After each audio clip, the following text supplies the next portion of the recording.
नमस्कार. उच्च कोलेस्ट्रॉलचं निदान झाल्यानंतर पुढे काय करायचं याविषयीच्या एका खास आणि महत्त्वाच्या विश्लेषणात तुमचं स्वागत आहे. एक मैत्रीपूर्ण कार्डिओलॉजिस्ट म्हणजेच तुमचा हृदयरोग तज्ज्ञ मित्र म्हणून या उपचाराच्या प्रवासात तुम्हाला योग्य दिशा आणि आधार देण्यासाठीच हे विश्लेषण आपण तयार केलं आहे.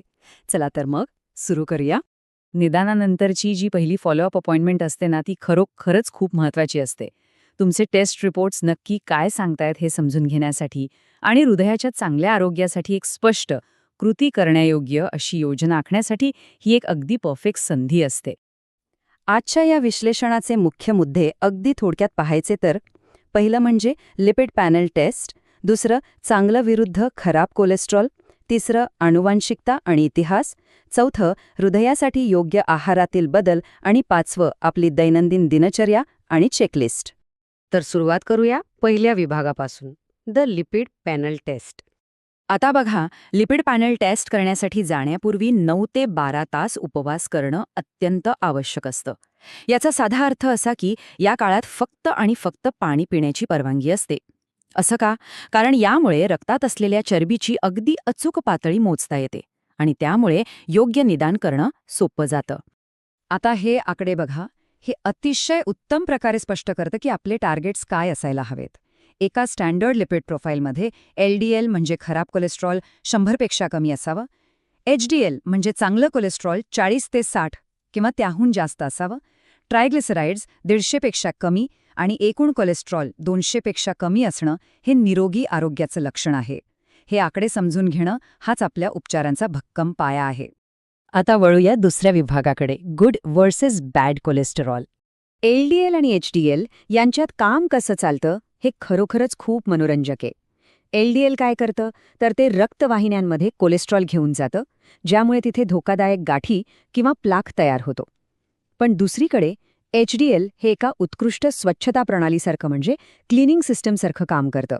ते या खराब कोलेस्ट्रॉलला पकडतं आणि विल्हेवाट लावण्यासाठी पुन्हा यकृताकडे म्हणजेच लिव्हरकडे घेऊन जातं.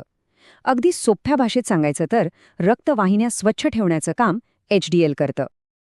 आणि हे बघा, जेव्हा LDL कोलेस्ट्रॉल नियंत्रणाबाहेर जातं तेव्हा ते रक्तवाहिन्यांच्या आतल्या भिंतींवर साचायला लागतं.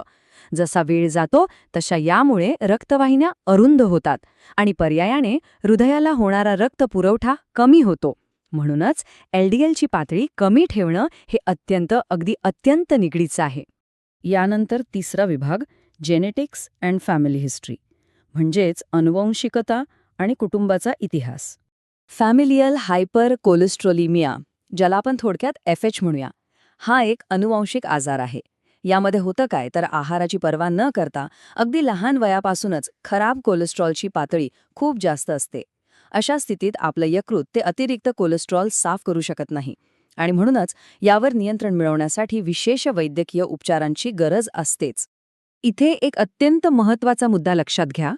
जर कुटुंबातील एखाद्या जवळच्या सदस्याला अगदी तरुण वयात हृदयविकार किंवा FH असेल, तर कुटुंबातील इतर सर्व जवळच्या नातेवाईकांनी आपली तपासणी लगेच करून घेणं अत्यंत आवश्यक आहे. वेळेवर निदान झालं तर भविष्यातील खूप मोठे धोके आपण सहज टाळू शकतो. चला तर मग आता उपायांकडे वळूया. चौथा विभाग, हार्ट हेल्थी डाएट स्वॅप्स. आपल्या दैनंदिन आहारात जर आपण संपूर्ण आणि पोषक तत्वांनी समृद्ध असलेल्या पदार्थांचा समावेश केला तर रक्तातील रसायनशास्त्र आपण नैसर्गिकरित्या आणि अतिशय सकारात्मक पद्धतीने बदलू शकतो.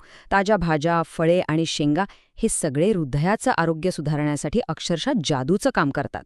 खराब कोलेस्टेरॉल कमी करण्यासाठी फायबरयुक्त पदार्थांची ही यादी अगदी लिहून ठेवण्यासारखी आहे. ओट्स, राजमा, ब्रसेल्स स्प्राउट्स, सफरचंद आणि पेरू यांसारख्या पदार्थांमधून जर आपण दररोज 5 ते 10 ग्रॅम विरघळणारं फायबर घेतलं ना तर ते खराब कोलेस्टेरॉलला रक्तात शोषलं जाण्यापासून अक्षरशः रोखतं. आता हे प्रत्यक्षात कसं आणायचं? इथे एक अगदी साधं साप्ताहिक आहार टेम्पलेट दिलं आहे. नाश्त्याला सफरचंद किंवा बेरी घातलेले ओट्स, दुपारच्या जेवणात ऑलिव्ह ऑइल घातलेलं हिरव्या पालेभाज्यांचं सॅलड, रात्रीच्या जेवणात सॅल्मनसारखे मासे आणि एक स्नॅक्ससाठी भूक लागल्यास मूठभर बदाम किंवा अक्रोड. ओमेगा 3 आणि फायबर मिळवण्यासाठी हे एक उत्तम टेम्पलेट आहे. अगदी सोपं आहे नाही का? आणखी एक महत्त्वाची गोष्ट, लाल मांस, लोणी आणि फुल फॅट चीज यांसारखे जे सॅच्युरेटेड फॅट्स आहेत ते एकूण कॅलरीजच्या 7% कमी केल्यास खराब कोलेस्टेरॉल वेगाने खाली येतं. त्याऐवजी आपण ऑलिव्ह ऑइल, एव्होकॅडो आणि नट्स यांसारख्या अनसॅच्युरेटेड फॅट्सची निवड करायला हवी, ज्यामुळे आपल्या हृदयाला खऱ्या अर्थाने संरक्षण मिळतं. आणि आता आपला शेवटचा पण तितकाच महत्त्वाचा 5वा विभाग, डेली रुटीन्स अँड चेकलिस्ट्स. नियमित एरोबिक व्यायाम हे खराब कोलेस्ट्रॉल कमी करतानाच चांगलं कोलेस्ट्रॉल वाढवण्यासाठी सिद्ध झालेलं एक उत्तम साधन आहे. आणि हो, वाढलेला मानसिक ताणतणाव आणि कोलेस्ट्रॉल यांचाही थेट संबंध असतो, हे विसरू नका. त्यामुळे रोज चालताना किंवा शांत बसून साधे दीर्घ श्वसनाचे व्यायाम नक्की करा. यामुळे मानसिक ताण आणि पर्यायाने हृदयावरचा ताण लक्षणीयरित्या कमी होतो. व्यायामाचं आपलं नेमकं लक्ष काय असावं? तर वैद्यकीय शिफारसीनुसार मुख्य उद्दिष्ट हे दर आठवड्याला 150 ते 300 मिनिटे मध्यम स्वरूपाचा शारीरिक व्यायाम करणं हे असायला हवं. यासाठी एक साधी रोजची चेकलिस्ट तयार केली तर खूप मदत होते. रोज किमान 30 मिनिटे चालणं, रोजच्या फायबरच्या प्रमाणाची नोंद ठेवणं, एका सॅच्युरेटेड फॅटऐवजी निरोगी फॅटचा पर्याय निवडणं आणि हो, 7 ते 9 तास शांत झोप घेणं. अशी चेकलिस्ट जवळ असली की आपल्या शारीरिक हालचाली आणि आहाराचा अगदी प्रभावीपणे मागोवा घेता येतो. आता जर समजा केवळ जीवनशैलीतील बदलांनी पूर्ण फायदा होत नसेल तरीही काळजी करण्याचं काहीच कारण नाही. अशावेळी आपले कार्डिओलॉजिस्ट आपल्याला स्टॅटिन्ससारखी औषधे लिहून देऊ शकतात. ही औषधे कोलेस्टेरॉलची पातळी अधिक सुरक्षितपणे आणि प्रभावीपणे कमी करण्यासाठी निश्चितच मदत करतात. त्या पहिल्या फॉलोअप अपॉइंटमेंटची उत्तम तयारी करण्यासाठी आपण काही छोटी पण महत्त्वाची कामं आजच सुरू करू शकतो. डॉक्टरांना विचारण्यासाठी आपले प्रश्न एका कागदावर लिहून काढा. पुढच्या टेस्टचं वेळापत्रक ठरवा. आहारासाठी ओट्स आणि ताजी फळे खरेदी करा. आणि सर्वात महत्त्वाचं, आज किमान 15 मिनिटे चालायला जाण्याचं नियोजन नक्की करा. शेवटी हे नेहमी लक्षात ठेवायला हवं, कुठलीही उपचार पद्धती तेव्हाच काम करते जेव्हा तिचं प्रामाणिकपणे पालन केलं जातं.